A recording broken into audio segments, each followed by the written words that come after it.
la réalisation de nos rêves représente souvent un défi majeur. Portez une attention particulière à vos idées. On dit que notre conscience constitue l'unique réalité existante. Ce que nous portons en notre conscience se manifeste dans notre réalité physique. Mais de quelle manière influençons-nous notre conscience quand nous aspirons à concrétiser un désir? Comment l'utilisons-nous à cet effet? Pourquoi est-il si ardu de concrétiser nos aspirations? Et pourquoi cela prend-il autant de temps? Nous allons démêler ces questions ensemble, donc restez avec nous jusqu'à la fin de cette vidéo. Avant d'aller plus loin, n'oubliez pas de liker cette vidéo pour qu'elle touche un maximum de personnes. Abonnez-vous également pour contribuer au rayonnement de notre chaîne et apporter un peu de lumière dans la vie d'autrui, comme elle l'a fait dans la vôtre. Merci à tous. Parfois, cette difficulté à manifester nos désirs vient de certaines idées préconçues que nous avons sur la manifestation.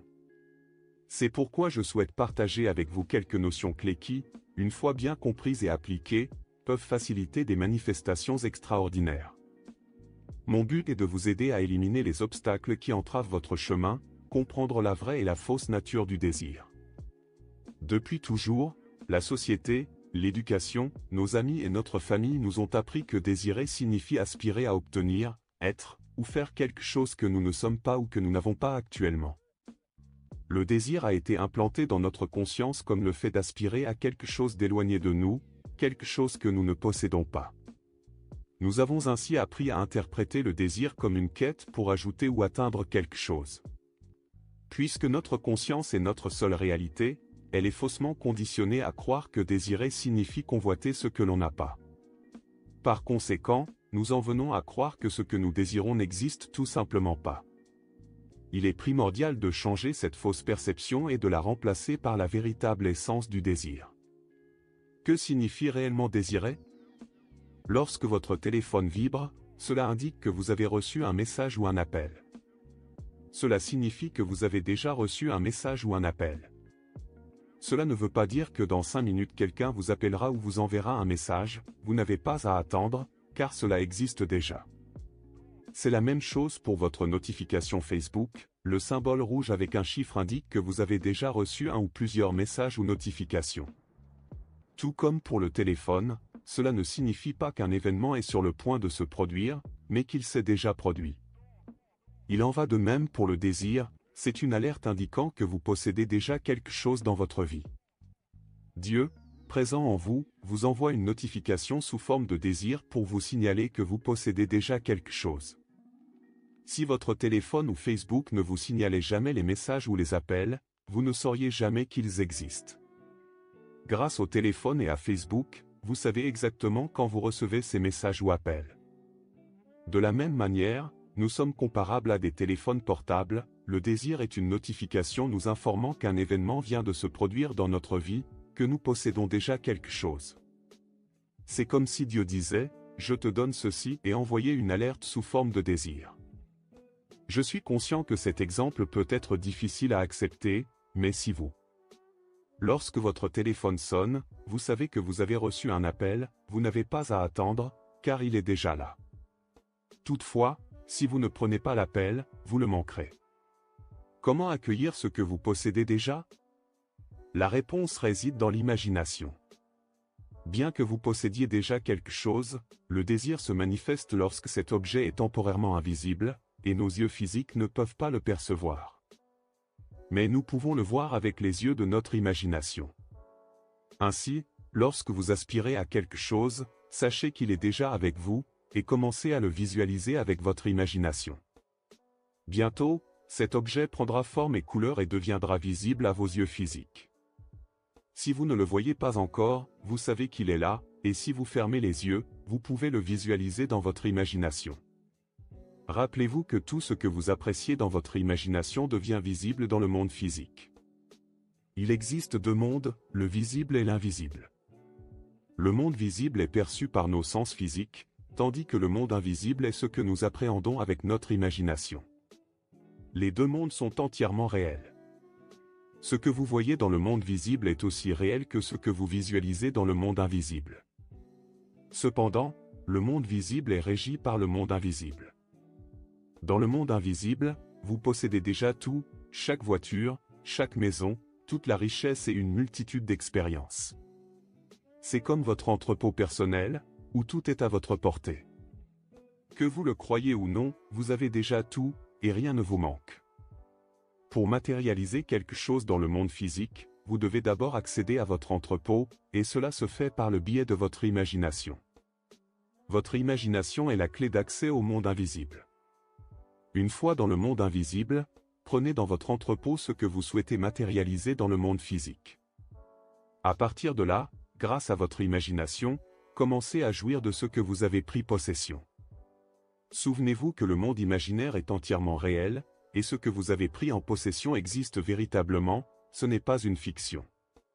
Plus vous en jouissez et plus vous y prêtez attention, plus rapidement cela se manifestera dans le monde visible. Si cela se produit, vous pourrez en jouir dans votre monde physique, tout comme vous l'avez fait dans votre imagination. En conclusion, votre imagination est le moyen par lequel vous accédez au monde invisible. Dans le monde invisible, vous disposez d'un entrepôt déjà réel, et là, vous possédez tout ce que vous pouvez imaginer. Lorsque, dans votre imagination, vous demandez quelque chose de votre entrepôt et commencez à en jouir. En temps voulu, cet objet prendra forme, et dans le monde visible, rappelez-vous qu'il a toujours existé, mais vous ne pouviez pas le voir ou le ressentir car il n'avait pas encore de corps ni de forme. Cependant, par votre imagination, vous avez commencé à lui donner une consistance jusqu'à ce que, finalement, vous puissiez le voir avec vos yeux physiques. Par exemple, si vous souhaitez une nouvelle table dans votre salon, cette table a toujours été là. Mais, lorsque vous passez à côté, vous ne la reconnaissez pas car, bien qu'elle soit physiquement présente, elle reste invisible sans corps ni consistance pour vous. Toutefois, lorsque vous commencez à imaginer chaque nuit et chaque jour le modèle de table que vous désirez, cette table, qui a toujours été présente dans votre pièce en tant que potentiel, commence à prendre forme, volume et consistance. Finalement, vous pouvez la voir avec vos yeux physiques. Il n'y a pas d'autre manière, c'est ainsi que le processus se déroule. Il est essentiel de comprendre qu'avec votre imagination, vous ne créez rien de nouveau. Vous donnez couleur, forme et consistance à ce que vous imaginez. Il est également crucial de se détacher du faux concept selon lequel vous désirez quelque chose qui n'existe pas. Comment pourriez-vous créer quelque chose qui existe déjà? Au lieu de cela, vous imaginez et apportez couleur et détails, rendant visible ce qui existait déjà dans l'invisible, pour que vous puissiez le ressentir physiquement dans votre monde visible, où il semble ne pas exister. Affirmer que nous sommes Dieu peut paraître présomptueux, mais de nombreux penseurs sur la nouvelle pensée et l'essence véritable soutiennent que nous sommes à l'image de Dieu, que nous sommes Dieu. Pour ceux qui découvrent cette idée pour la première fois, cela peut sembler difficile à accepter. Les religions ont longtemps enseigné que Dieu est un être distinct de nous.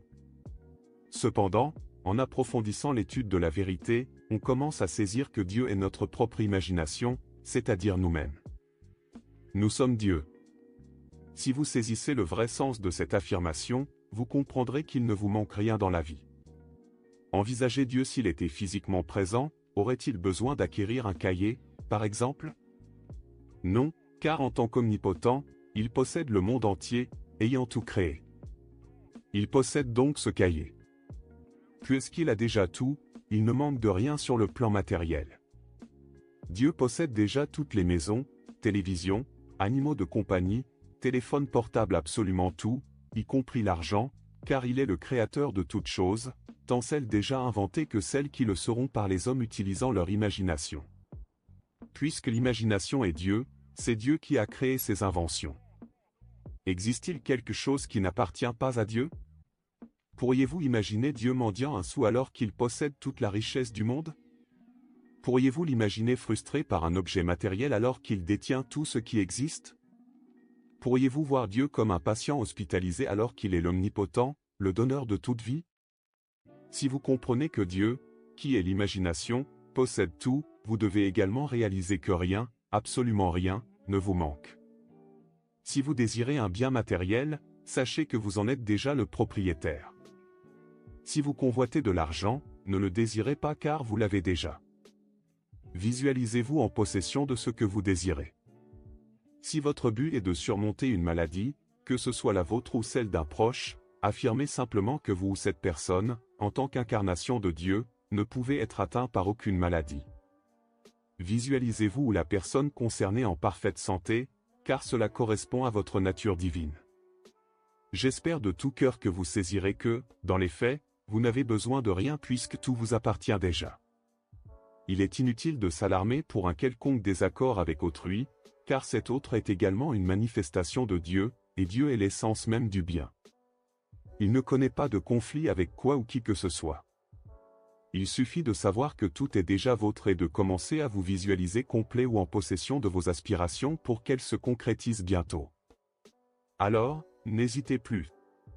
Si vous avez intégré le fait que vous êtes Dieu, proclamez dès maintenant que vous êtes déjà le détenteur et le propriétaire de tout. Cela peut paraître présomptueux, mais c'est la vérité.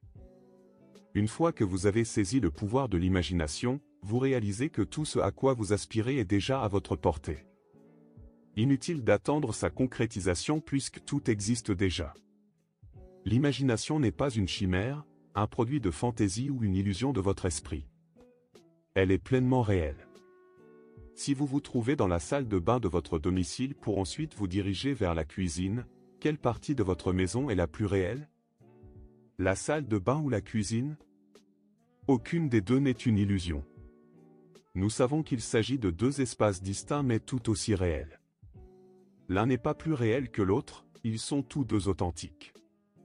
Il en est de même pour l'imagination et le monde matériel. L'un représente un univers physique, l'autre un univers de l'imagination. Les deux sont des environnements différents, mais tout aussi réels.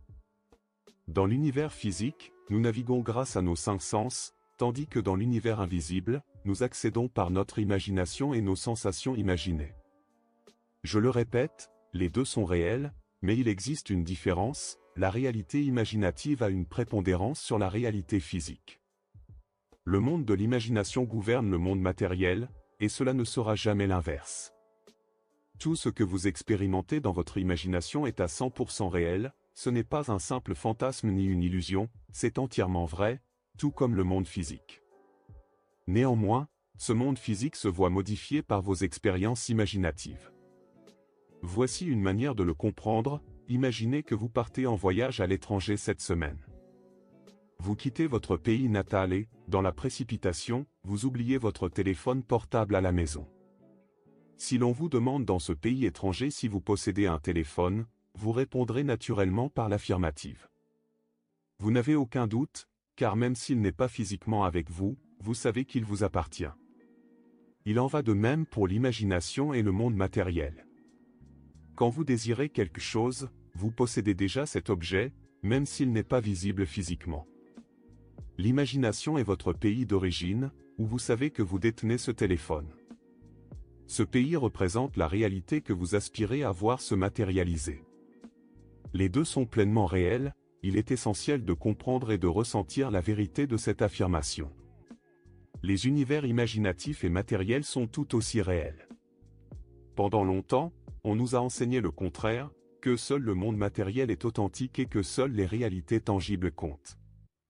Mais ce n'est pas le cas, l'imagination est tout aussi concrète. Quand vous visualisez ou imaginez, vous n'expérimentez pas une fausseté, ce que vous vivez dans l'imagination est réel et vrai. Si vous désirez une télévision, imaginez cette télévision, elle est déjà à 100% concrète. Il est inutile d'attendre qu'elle se matérialise pour commencer à en jouir. Commencez dès maintenant, car cette télévision, ce trésor précieux dans votre imagination, est tangible. Ce corps en pleine santé que vous visualisez est réel. L'argent, ce voyage, tout cela existe déjà pleinement dans votre imagination. Il y a juste un détail crucial, ce que vous imaginez se manifestera tôt ou tard dans votre réalité physique. L'imagination est semblable à un studio d'enregistrement de films, et le monde matériel est l'écran sur lequel ces films sont projetés, avec vous dans le rôle principal. Il est essentiel de saisir que vous menez deux existences, l'une physique, l'autre imaginative. À vous de choisir sur laquelle vous focalisez. Quoi qu'il en soit, rappelez-vous que vous avez le pouvoir total de reprogrammer votre conscience, et votre conscience est votre seule réalité. Soyez attentifs à vos paroles. Parfois, nous émettons des affirmations en croyant qu'elles sont anodines. D'autres fois, nous prononçons des mots que nous pensons positifs, sans réaliser qu'ils peuvent ne pas l'être autant que cela. Nous disons parfois des choses sans mesurer leur impact sur la matérialisation de nos désirs. Qui vivra verra, si l'on analyse bien cette expression, dire que quelque chose n'est qu'un possible futur est précisément ce qui nous empêche de manifester nos désirs. Penser que quelque chose n'est pas encore réalisé signifie que votre désir n'est pas accompli, et donc, rien ne se matérialise.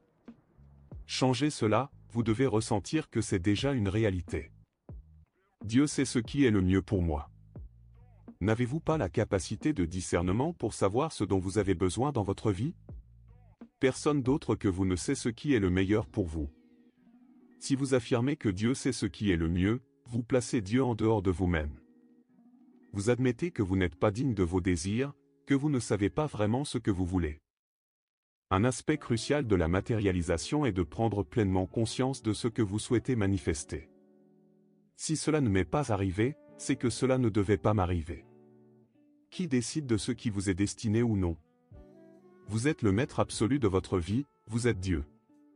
Si quelque chose ne vous est pas parvenu, c'est parce que vous ne ressentez pas que c'est déjà en votre possession.